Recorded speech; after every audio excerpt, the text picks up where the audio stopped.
নমস্কার, জানা অজানা খবরে সবাইকে স্বাগত জানাচ্ছি। আমি সিদ্ধার্থ। 2009 সালে লোকসভা নির্বাচনে বিজেপি ভোট পেয়েছিল 18.80%। ক্ষমতায় ছিল কংগ্রেস। টানা 10 বছর ক্ষমতায় ছিল কংগ্রেস। প্রধানমন্ত্রী ছিলেন ডক্টর মনমোহন সিং।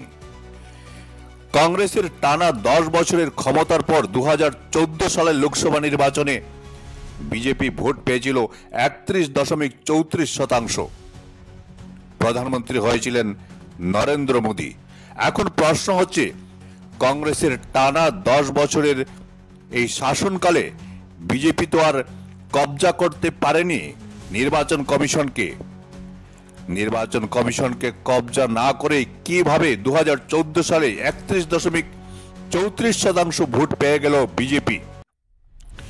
কংগ্রেস বর্তমানে যেভাবে বিজেপির বিরুদ্ধে ভোট চুরির অভিযোগ তুলেছে, নির্বাচন কমিশনে বিজেপির কবজা করেছে বলে যে অভিযোগ তুলেছে, তখন তো আর 10 বছর সরকার ছিল কংগ্রেসের, তখন তো আর বিজেপি কবজা করতে পারেনি নির্বাচন কমিশনে। তাহলে 2014 সালে 31.34% ভোট কি করে পেল বিজেপি? এটাই এখন বড় প্রশ্ন। তারপরে এলো 2019 সালে নির্বাচন। টানা 5 বছর বিজেপি ক্ষমতায় ছিল। 2019 সালে নির্বাচনে বিজেপি একা ভোট পেয়েছিল 37.69%। তখনও বিজেপির বিরুদ্ধে কংগ্রেস অভিযোগ তুলেছিল নির্বাচন কমিশনে কবজা করে বিজেপি 2019 সালে নির্বাচনে জয়ী হয়েছে। তারপর এলো 2024 সালের নির্বাচন। 2024 সালের নির্বাচনে বিজেপি ভোট পেয়েছে 36.93%। 2019 সালের চেয়ে কমে গেছে বিজেপির ভোট শতাংশ।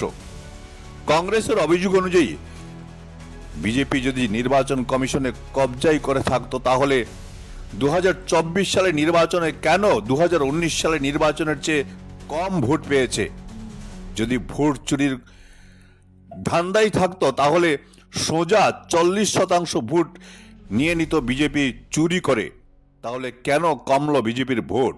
2024 সালে বিজেপি পেয়েছে 36.93% ভোট এবং 2019 সালে 37.69% ভোট পেয়েছিল বিজেপি।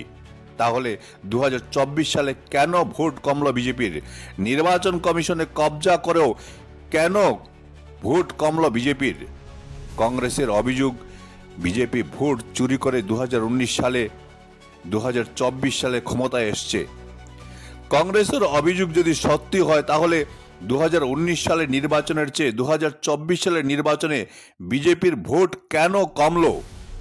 বিজেপি যদি ভোট চুরি করতে পারত, তাহলে সোজা 40-45% ভোট নিয়ে নিত চুরি করে। কেন কমলো বিজেপির ভোট? তাই কংগ্রেসের এই অভিযোগ নিয়ে প্রশ্ন উঠতে শুরু হয়েছে বিভিন্ন মহলে।